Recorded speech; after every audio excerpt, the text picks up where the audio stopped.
What does a dying woman carry when the men who left her in the snow need her to stay silent forever? That question would cost a young cowboy named Levi Callahan everything he thought was safe to leave behind, and the woman he pulled from that mountain would one day become his wife. But before the fire and the mend and the careful, syllable by syllable building of a life together, there was a lathered paint horse on a frozen road that would not let him pass. This is their story. My name is not important. Yours is the only chair I need filled. The winter of 1883 moved into New Mexico territory like a creditor, quiet, patient, not going anywhere. The Jicarilla range above Cimarron had taken 4 feet of snow by the second week of December, and the lower roads were the color of iron. Levi Callahan was 29 years old, riding a dun gelding named Pocket, carrying $2 and a wool bedroll, heading south toward a line cook job at a ranch outside Rialto that might or might not still be waiting for him. No reason to be in a hurry, no particular reason to stop. Watch until the end. Like this story and subscribe, there are more like it, and we release a new one every week. Now let us go back. Let us go back to the horse.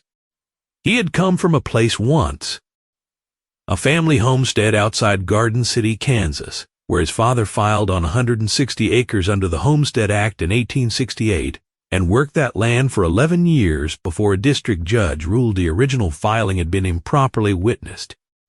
The parcel reverted to a competing claimant who happened to be the judge's brother-in-law.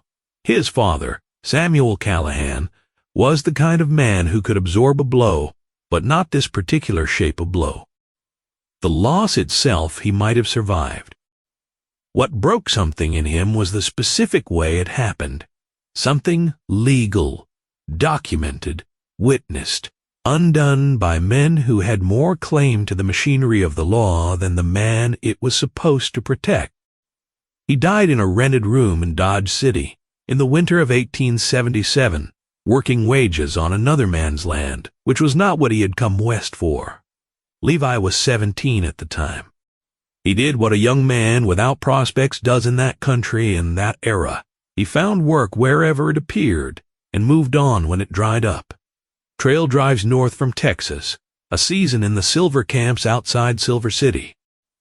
2 winters in Colorado on a company cattle operation that paid in scrip redeemable only at the company store. He was not bitter about any of it. Bitterness was something you had to maintain, and maintenance required a fixed position, and he had not stayed anywhere long enough to maintain much of anything. What he had maintained, without particularly choosing to, was a quality of attention. He noticed things. He noticed when labor was honest and when it was not.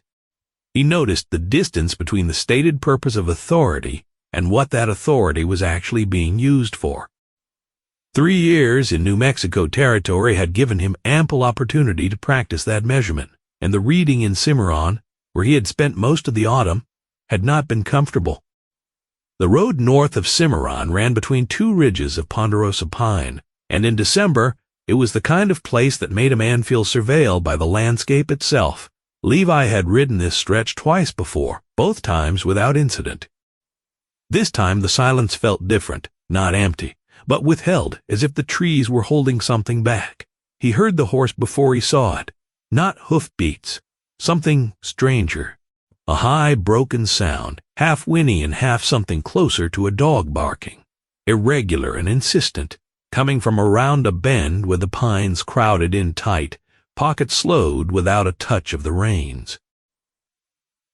Levi felt the gelding's muscles tighten beneath him, that particular coiling that tells a rider the animal has already made up its mind about what's ahead.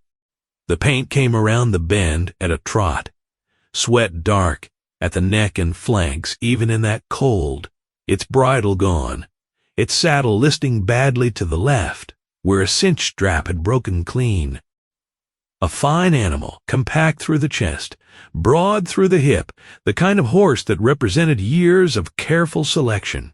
Its coat was the blue and white pattern the Jicarilla called spiderweb paint, and there were 3 thin lines of red pigment worked into the bridle knot, still hanging from its neck, the kind of family-specific marking Levi had seen Apache riders use.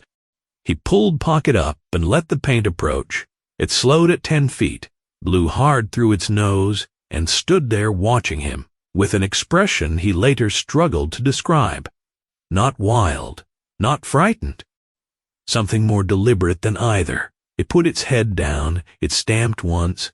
Levi looked at the horse, then at the tree line, then back at the horse. The paint turned and walked back the way it had come.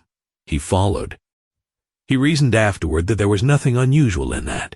A man came across a riderless horse and followed it to find the rider, and that was simply what a decent person did. But the truth he turned over many times in the months that followed was that he had felt something in the quality of the paint's attention, a specific, human quality. Like being looked at by someone who already knew your answer before you gave it. The paint led him off the road at the third bend, up a draw cutting northeast, into the higher country. Snow was deep enough that Pocket's legs sank past the knee with every step. The trees closed in until the sky was a gray stripe above them, no wider than a wagon road. They climbed for 30 minutes. The temperature dropped. Levi pulled his collar up and watched the paint's hindquarters moving steadily before him, never looking back, never hurrying. He found Chenoa at the top of the draw. She was in a shallow depression behind a shelf of granite, where the wind had scooped the snow out and left a natural alcove. Lying on her side, knees drawn toward her chest, her riding coat, long tanned elk hide, stitched at the collar with a red and black geometric pattern, pulled tight around her. Blood on the coat's left shoulder, dark and dry. Fresh blood at her hairline from a cut above her ear that had frozen before it finished bleeding. She was breathing. That was the first thing he checked. Short and shallow, the kind that comes from a body that has stopped fighting and started negotiating. She was also young, early 20s, maybe younger. Her face angular and fine-boned. Her skin the color of river clay in summer. Hair loose, tangled with pine needles and snow. Her right hand was curled around a flat leather parcel, about the size of a small Bible, tied with a cord of twisted sinew, pressed hard against her ribs, even in unconsciousness. He built a fire from dead wood pulled from under the granite shelf where the snow hadn't reached it, working fast, moving through the steps without deliberation, tinder kindling the larger pieces, the flint from the kit in his saddlebag. When it caught, he moved her closer, carefully, talking to her softly the whole time in the low, even voice he used with Pocket when the gelding was spooked. She didn't wake. He cut the shoulder seam of the elk hide coat and looked at the wound beneath. A crease from a rifle ball, not a through and through. It had scored across the top of her shoulder and kept going, taking a strip of skin and muscle with it, but missing the bone. The wound was 3 days old from the look of the healing edges, infected at the margins. He cleaned it with canteen water, packed it with strips from his spare shirt, and bound it as tightly as he dared. He sat beside her while the fire burned and builded up again. The paint horse had come close and stood at the edge of the firelight, not tethered, not going anywhere. She woke near dark. She came out of sleep the way wild animals do, not gradually but all at once, fully present, eyes open and fixed on him before her body had finished registering it was moving. Her right hand found the leather parcel and pressed it harder against her ribs. Her left hand went to her coat pocket, and what it found there was a folding knife, already open. Levi held his hands out where she could see them, palms forward, and kept still. He was not armed with anything that mattered in the next few seconds except the low, careful voice he had been using. He used it now, telling her she was safe, that he had found her through the horse, that he was not going to touch her, or the parcel, or anything she wanted left alone. He had no idea if she spoke English. He talked anyway, because silence felt like the wrong answer. She watched him for a long moment. The knife stayed where it was. Your horse. He tilted his head toward the paint. She looked at the paint. Something moved in her expression, not softness exactly, but recognition of a particular kind. She had a private name for that horse, which he would learn much later. She used it now, quietly, in Apache, and the paint's ears moved forward. Her name was Chenoa. That much came out in the first hour of firelight, along with the fact that she could walk if she needed to, and that she was not going back toward Cimarron under any circumstances. Nothing else. Not where she had come from, not how she had come by the wound, not what was in the leather parcel. She had not once released her grip on, even while unconscious, even while he was dressing her shoulder. Levi didn't push. He had learned from cattle and from his own history that pushing a frightened or wounded thing produced exactly two results, neither useful. Instead, he reheated the last of his trail coffee, black and gritty and nearly cold, and left the cup on a stone near enough that she could reach it without moving toward him. They spent the night on that mountain. He slept in 2-hour stretches, keeping the fire up. Chenoa slept more than she was awake, which was the right medicine. When she was awake, she watched him with the cataloging attention he was getting used to. Full, direct, without embarrassment. By morning, her fever had dropped enough that she could sit up without shaking. The color had come back to her face in a way that told him how frightened he had been by its absence. They came down the mountain on the second day, Chenoa on the paint, moving slowly, Levi leading pocket and taking the steep sections one careful foothold at a time. She directed the route through gesture, not words. A tilt of the head here, a shift of weight there. She knew this country better than any map he had ever read. They came out of the high timber onto a secondary track he hadn't known existed, a path running parallel to the main road, but 200 feet above it, invisible from below, winding through a band of stunted oak. She stopped and held up one hand. 3 riders below them on the main road, moving north. Town clothes, not trail clothes. They hadn't come far. Fresh horses. They had left Cimarron recently. They were moving in a spread pattern, heads turning side to side, not traveling. Searching. Chenoa pulled the paint back into the oaks without a sound. Her hand had gone to the leather parcel. Levi watched until the riders disappeared. He didn't ask. She didn't explain. They waited 20 minutes, then moved again, keeping to the high path. The town of Cimarron in 1883 looked orderly from the road. A newspaper, 2 hotels, a courthouse, a land office. A sheriff named Gerald Colton, who had been reappointed 3 times, without opposition, because no one who had tried to oppose him the first time had felt moved to try again. What the town also had, though it was not printed in the newspaper, was a problem dating from the land survey of 1879, a survey conducted by a federal assessor named Abernathy Price, who had come from Santa Fe with 3 assistants and a mandate to document existing land rights in the Jicarilla range before the territory government parceled it for railroad easement grants. Price had done his job. He had documented everything, including the fact that the eastern quarter section of what the local land association wanted to convey to the Cimarron and Eastern Mining Consortium had been the subject of a formal grant-in-use agreement with the Jicarilla Apache. A pre-existing agreement signed in 1872 by a federal Indian agent and witnessed by 2 Apache leaders, giving the band legal access to hunting and gathering ground along the upper Rayado Creek for 60 years. The agreement had been translated by a man named Miguel Aldama, a half Apache, half Mexican interpreter from Taos who had worked federal translation contracts for 8 years. His translation was clear, accurate, notarized. It meant the eastern quarter section could not be legally conveyed to the mining consortium without either buying out the Apache access rights, a process requiring years and federal approval, or producing evidence the 1872 agreement had been voided. The easiest path to that evidence, certain men in Cimarron had decided, was to ensure the man who made the translation and the only remaining copy of his notarized work ceased to exist. Miguel Aldama was found hanged from the bridge over the Cimarron River In October of 1882, the coroner's ruling was suicide. Chenoa was Miguel's niece. She had been present the night 3 men came to room 7 at the Occidental Hotel and took him. She had been 16 years old. She had run.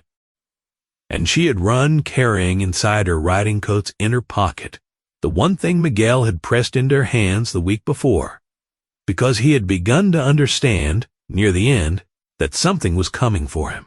A notarized copy of his 1872 translation, signed, stamped, with the original Apache grant terms rendered in English on one side, and the names of the 2 federal witnesses on the other.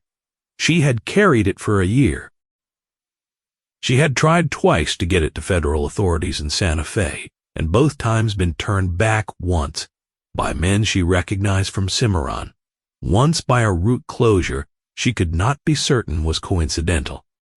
The wound on her shoulder had come on her 3rd attempt, riding north through the high country, trying to find a way around the road she no longer trusted. Someone had been waiting at the Ute Park Pass. She had ridden hard and long, and eventually the cold and the blood and the weight of what she was carrying had brought her down in the draw where the paint horse went to find help. Levi did not learn all of this at once. He learned it the way you learn most important things, in pieces, over time, each piece arriving when the trust between them had grown enough to hold it. What he learned first was that she was not going back to Cimarron, and that if he tried to take her there, he would be going alone.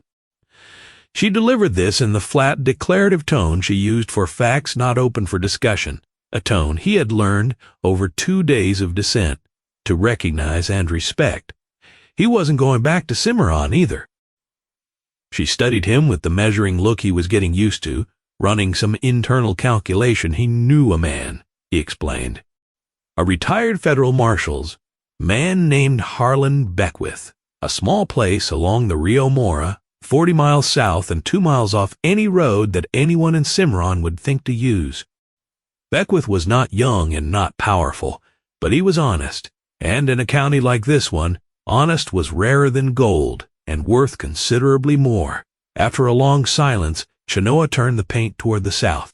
Harlan Beckwith's place was a low adobe house set back from the Rio Mora, behind a stand of cottonwoods that had gone winter gold and half bare. Beckwith himself was 63, wide through the shoulders, with a white mustache and the settled stillness of a man who had spent many years in rooms where a wrong move could end everything. He opened his door, took one look at the 2 of them, and stepped back without a word. His questions came later, over coffee, and was better than anything Levi had tasted in months. He listened to everything Chenoa put before him, and she put it all before him, in a voice that was level and precise and left no room for interruption. Miguel, the hotel, the 3 faces in the lantern light, and the name she had eventually, through careful inquiry, attached to those faces. The document in the leather parcel, which she set on the table and untied and spread flat. Beckwith read it twice. He turned it over and examined the notary stamp on the reverse. Then he looked at Chenoa across the table and confirmed what she already knew. It was legitimate. It was also, he went on, the kind of document that certain people in the territory government had spent considerable money ensuring no longer existed, and whoever had it was walking around with a target painted on them that money and influence had been applied to maintain. She met his eyes steadily. I am aware of that. Beckwith would make 2 copies and send them by separate routes to contacts. He trusted in Santa Fe. He would write to the federal attorney general's office. It would take 60 days, maybe 90. And in the meantime, she needed somewhere she could not be found. He looked at Levi. Levi was already listening. Beckwith's grazing allotment held a line camp 20 minutes east of the main house, a single-room pine structure with a cast-iron stove and a loft that still smelled of summer hay. Tight, dark, invisible from any road. By that evening, Levi and Chenoa were there with a sack of supplies from Beckwith's pantry, 2 spare blankets, and a mended oil lamp. Chenoa assessed the space the way she assessed everything, methodically, without comment, checking the window, the door latch, the sight lines from each position. She found a loose board in the east wall and stuffed it with a strip of blanket to stop the draft. She moved the table so it faced the door. She placed the lamp in the corner that would not backlight anyone sitting at the table. Levi built a fire. He heated soup from a tin. He was hungry, and he suspected she was hungrier. She sat at the table and ate without speaking. He did the same. After a while, she noted that the line camp was better than the ledge on the mountain. He agreed it was a low bar, but he was glad to clear it. Something shifted in her face, not yet a smile, but the closest thing he had seen from her. The days that followed had the careful, compressed quality of lives, lived in small spaces, under pressure. They were deliberate with each other, not cold, not distant, but like people handling something that might be fragile or might be strong and they haven't yet learned which. She was not fragile. He understood that quickly. Her shoulder healed faster than it had any right to. She changed her own dressings after the first 2 days, using supplies from a small kit in the paint saddlebag, dried herbs he didn't recognize, a small clay pot of something dark and resinous smelling of pine and something else unnamed, strips of thin leather already cut to size. She was methodical about it as she was methodical about everything. She slept lightly, waking at sounds he had not heard. Twice in the first week she was at the window before he was fully conscious, watching the dark outside. A deer moving through the cottonwoods the first time, a distant coyote the second. Her instinct was correct in its vigilance, and he had learned enough to respect it without comment. He cooked, mostly, because it was one of the things he was competent at. Trail food, given more care than it usually got. Biscuits and beans and dried venison in the cast-iron pot, a pot of strong coffee that he kept refilled because it seemed to anchor the mornings. The second day she took over without asking and produced something from the same ingredients that tasted considerably better. She didn't acknowledge the compliment, but she cooked again the day after, and the day after that, and by the end of the first week, the cast iron had become hers, and he had become the one who split the wood and kept the fire fed. There was something good about the division. It wasn't anything either of them had arranged. It was simply what the space had demanded and what they had each supplied, and the result was a routine, which is to say a kind of order, and order in those circumstances was no small thing. They began trading words. This started as her idea, without being announced as such. She would use English words he knew alongside Apache ones he didn't, and when he repeated them back wrong, she corrected him without impatience, twice or 3 times if needed, until he had it. He began doing the same with Spanish, which she spoke better than English, and which bridged many of the gaps between what they could express and what needed expressing. She taught him Adge, mountain; toe, water; Shil Nijani, which she rendered as something like, I find it beautiful with me, used for things that pleased the heart. He taught her the English word for the specific blue. The sky goes before a good day's weather, not simply blue, but a quality of blue. He had never quite had a name for in English either. It turned out she had a word for it in Apache. She demonstrated it twice. He couldn't reproduce it exactly, but he was close enough that she let it pass the 3rd time, which he understood as a kind of progress. She taught him that the Jicarilla marked their horses with pigment symbols specific to the family, not the band, not tribal insignia, but something closer to a surname passed down through the mother's line. The 3 red lines on the paint's bridle knot were Miguel Aldama's mark, inherited from his Apache mother's family. She had kept the mark on the horse after Miguel died because it was the last thing she had of him that could be carried on something living. He understood that without needing it explained further. He had kept one thing of his father's, too, a single survey stake from the Kansas homestead, 4 inches of wood with a government mark stamped into the flat end. He still had it in his saddlebag. He had never shown it to anyone. He listened. He learned to hear what she wasn't saying as well as what she was, which in those early weeks was often more important. There was a morning in the 3rd week when she rose before light and went out without waking him. He found her an hour later at the edge of the cottonwood stand, facing east, eyes closed, arms at her sides. Standing in a specific way he had come to recognize, feet parallel, weight even, nothing held or braced against anything. Not praying in any form he had a name for, more like listening, like she had turned herself into an instrument waiting for a sound to pass through her. He stood at the tree line a moment and then went back inside. When she came in an hour later, she was carrying 2 rabbits she had snared at dawn. Weeks later he raised the question what she had been doing at the tree line. The Jicarilla had ceremonies for marking the turning of the season, ceremonies she could not perform properly alone, without the community that gave them their meaning. But she could do the interior part, the part about orientation. Knowing which direction she was facing, being honest about it. He sat with that for a while. It sounded useful, he finally said, for a person living the way they were living. She agreed it was more useful than she had expected when she was young and thought orientation was something you could carry in your head without attending to it. In the 4th week, Levi went to the main house to help Beckwith patch a section of roof that had given way under the accumulated snow weight. 3 hours of wordless, practical work. Tar paper, cross-hatched timber bracing, the smell of pine resin and cold air. Good to use his hands for something uncomplicated. When he came back at dusk, Chenoa was at the table with Beckwith's lamp turned up high, a piece of paper and a pencil before her, drawing something in careful detail. He sat across from her and looked. It was a map, not a surveyor's precision, but accurate in a way he found striking. The Jicarilla Range, the shape of the high ridges, the Rayado Creek drainage, the position of the eastern quarter section relative to the main road north of Cimarron.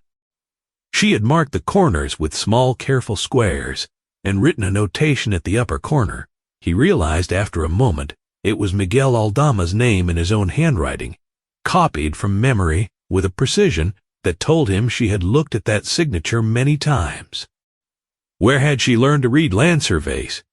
Miguel had taught her, she replied, because he believed it mattered that she understand how the land was being described by the systems being imposed on it. Understanding the description gave a person some measure of power over the description. A thing named wrong could be contested. A thing named right was harder to take. Levi looked at the map for a long time. Better than anything he had seen from the county land office, he thought, and said so. That is because the county land office has an interest in certain boundaries being unclear. She didn't look up. He had arrived at a similar conclusion during his time in Cimarron, though he hadn't been able to state it quite. That precisely she looked up from the map then. The lamp was warm on her face, and her expression was open, in a way it hadn't been in the first weeks. Still careful, still measuring, but with more of the room visible in it. Less withheld. "You are not like most men I have encountered in this territory," she said. He took it as a compliment, though he wasn't certain that was the intent. She considered him a moment. "It is both." There was an afternoon in the 2nd week when the temperature dropped 20 degrees inside an hour, and the cottonwoods went from bare rustling to heavy with ice in the time it took to eat dinner. The stove worked hard and the room stayed warm, but the outside sounds had gone strange. That particular stillness, that means real cold, the kind that silences birds entirely and makes the world sound padded. Chenoa sat near the stove with a length of rawhide in her hands, braiding it with a practiced rhythm, her eyes on the work and her mind somewhere considerably further away. Without preamble, he put the question before her. What did she intend to do when Beckwith's letters arrived at their destinations? She was quiet for a moment. The braiding didn't stop. She intended to go back to Cimarron. When the federal investigator arrived, she needed to be there in person with the original document to give her statement to someone with federal authority who was not from Cimarron and did not know its men. She was tired of carrying the document and going nowhere with it. She wanted to see the men who had killed her uncle face a court that was not composed of their friends. He nodded.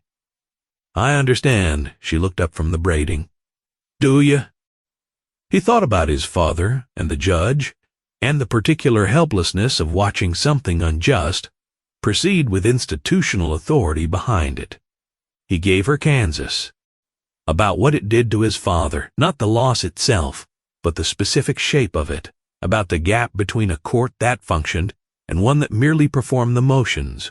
She was quiet for a long time after that. "Miguel believed in courts," she finally said. "Not blindly. He was not a man who trusted blindly. But he believed that a notarized document with a federal signature had more power than the men who wanted it gone. If you could get it in front of the right court." He waited. The document might be enough in the right court. In Santa Fe, not Cimarron. She looked at the braiding. "It has to be." She said it the way a person says something they have been living inside for a long time. Not a wish, but a load-bearing beam. No particular attachment to Rayado or anywhere else, and the federal investigator was going to need whatever weight Beckwith and an eyewitness could bring. She looked at him for a moment. "All right." She turned back to the braiding. The two men came on the 23rd day. Levi saw them from the window before dawn. Two figures moving through the cottonwoods from the east, not riding the track from the main road, but cutting across country. They knew where the camp was, or had been close enough, long enough to work it out. He was dressed and at the door with his rifle before the gray light had fully come on. Chenoa appeared at his shoulder, already dressed, the folding knife closed in her fist. She was looking at the same angle he was. She recognized the taller one, a man named Darnell Walsh, who had been in the hall outside room 7 at the Occidental Hotel in October of 1882. What followed was not a gunfight.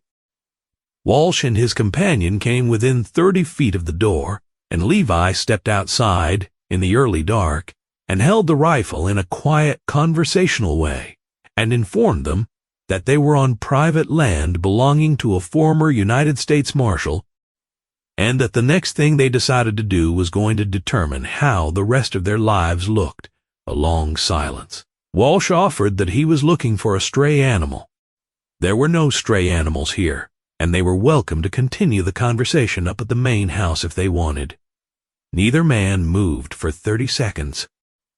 Then Walsh's companion turned his horse, and Walsh, after a moment of visible calculation, followed. Levi stood in the cold until they were gone from sight, then went back inside. Chenoa was in the corner she had identified on the first day as the one the door would not open onto. Parcel in one hand, knife in the other, her face entirely still in the way of a person who has been still under pressure before and knows what it costs to let it break. She set the parcel down on the table. The knife stayed out for 20 minutes more. When she finally closed it and set it beside the parcel, she wrapped both hands around the coffee cup he put near her and looked at the fire. She had known this was coming, not exactly when, but the shape of it. The men in Cimarron were not going to wait indefinitely.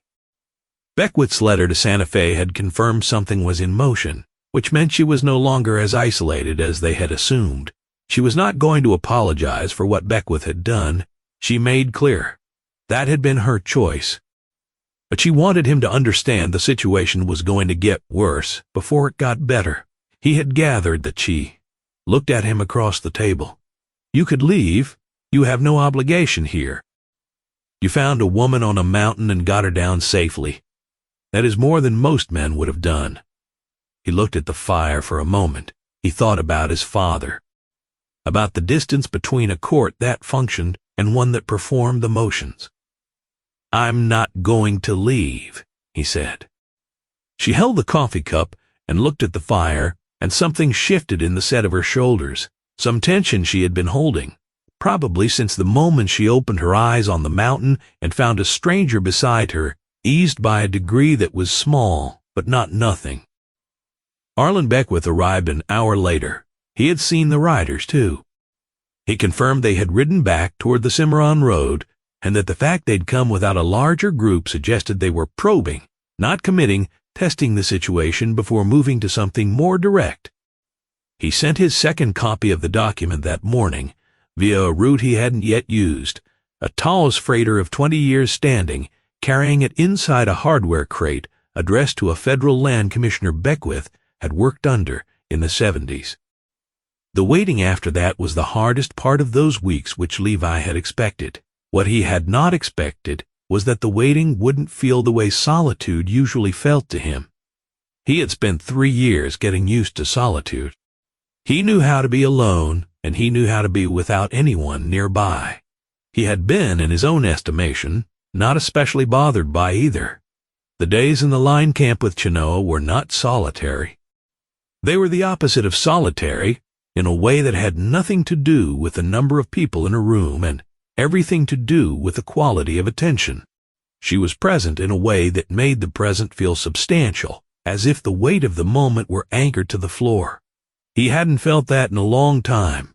He began telling her things he didn't usually tell people, about Kansas, about his father, about the 3 years moving south that had brought him to a frozen road in New Mexico, carrying $2 and a wool bedroll and no particular destination.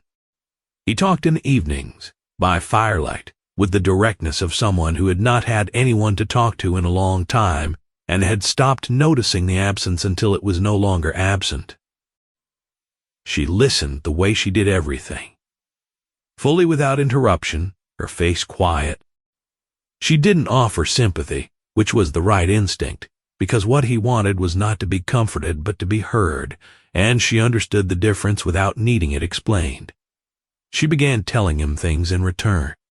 Not all at once, not without pauses, not without the careful quality of someone choosing which door to open, about the Jicarilla camps above Cimarron, about the way the seasons worked in the range, the summer camps higher in the mountains, the winter encampments in the lower valleys, where the wind came at a better angle, and the piñon nuts could be stored in deep rock caches that stayed cool and dry. About the work of the winter camp, which was different from summer work but no less constant. Tanning hides, repairing equipment, preparing things the warm months would need. About Miguel, who had taught her to read in 3 languages and who had read to her from books he obtained from the federal agent's office, who had believed knowledge was the one thing no one could take from a person as long as the person was alive to carry it. He had been the kind of man who was useful to everyone. The federal agents needed his language, the Apache community needed someone who could navigate the documents that kept arriving and accumulating, and that usefulness had given him a kind of protection for years. Until it hadn't. About her mother, who had died when Chenoa was 11 in a winter illness that moved through the camp quickly, whose face Chenoa could still see clearly, but whose voice she was beginning to lose. The sound of it going the way sounds go when you cannot hear them fresh. That was the thing about the dead, she explained, not with grief exactly, but with the precise attention she brought to factual matters. You could keep the image of them, but the living quality, the thing that made them specifically themselves in a room. She brought him into the world she had grown up in, a world that knew it was being redescribed by people with more legal machinery, and which was trying to hold its own descriptions against that pressure, not always successfully, not with any reliable protection. The Jicarilla had been doing this for longer than any of the white settlers in the Cimarron area had been alive. They were practiced at it, if not comfortable. Miguel had been one of the men who moved between both worlds and believed that moving between them honestly was its own form of protection. One evening, with the fire steady and the cottonwood wind audible outside, Chenoa set down the rawhide she had been braiding and looked at the lamp flame for a moment. Miguel used to say, a document was a person's knowledge made permanent, she told him. The notary stamp is a way of saying that knowledge was witnessed and therefore real. He thought about that, about the survey stake in his saddlebag, about the document his father had filed in good faith, witnessed, stamped, and then undone. He was right, he said. I know. A pause. Sometimes knowing something is right is not enough to make it feel that way. That was the most honest thing he had heard anyone say in 3 years, he told her. She looked at her hands for a moment. He would have liked you. The words came with a quality he recognized, the cost of saying something true that brings back what's no longer there. He didn't respond. He had learned, in those weeks, that some statements do not want a reply. They want a witness. He was that, at least.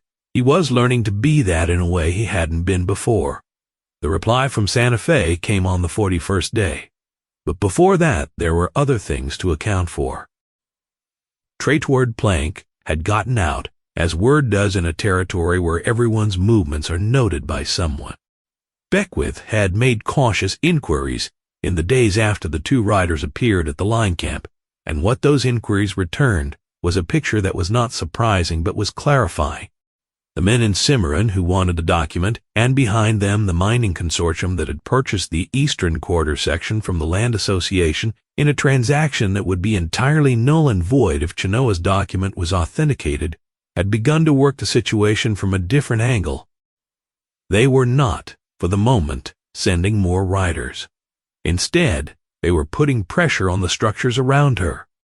Beckwith heard from a contact in Rayado that a quiet message had been passed through the county, the kind of message that is never written down but gets conveyed nonetheless through the understood channels of small-town social architecture.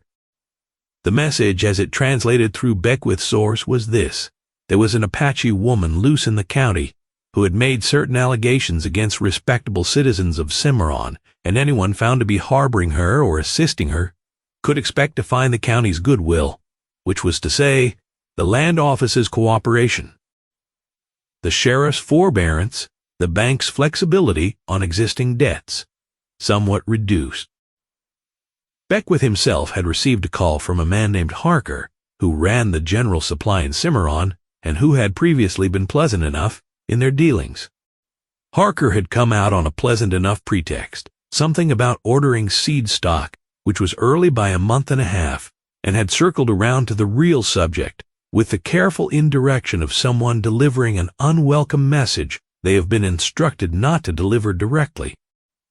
He left without saying anything that could be characterized as a threat. He said quite a lot, however. Beckwith told Levi all of this one morning when Levi came up to the main house. Beckwith was not afraid. He had spent enough years in rooms where real fear lived to recognize the difference between discomfort and actual danger, but he wanted Levi to understand the shape of what they were in.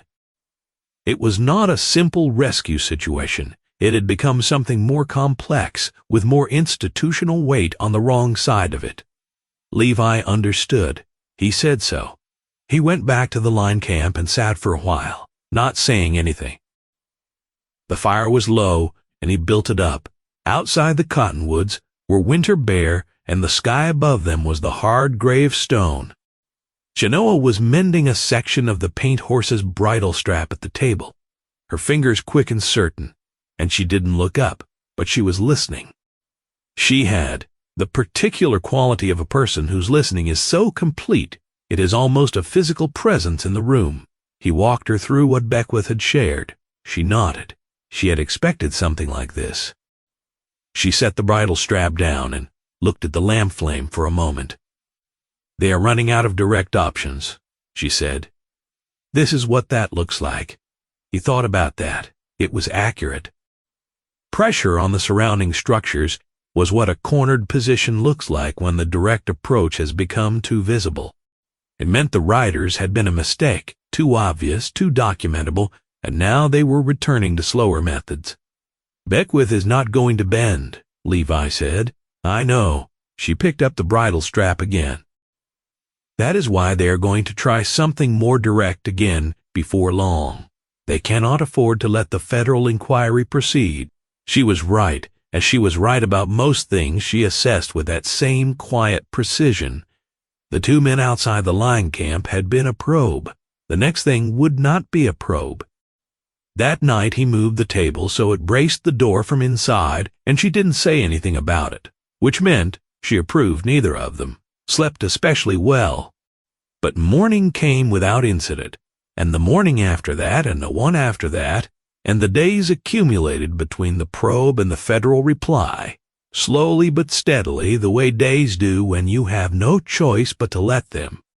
Beckwith rode out in the early afternoon with the folded letter and the look of a man who had just watched something he wasn't sure would happen actually happen.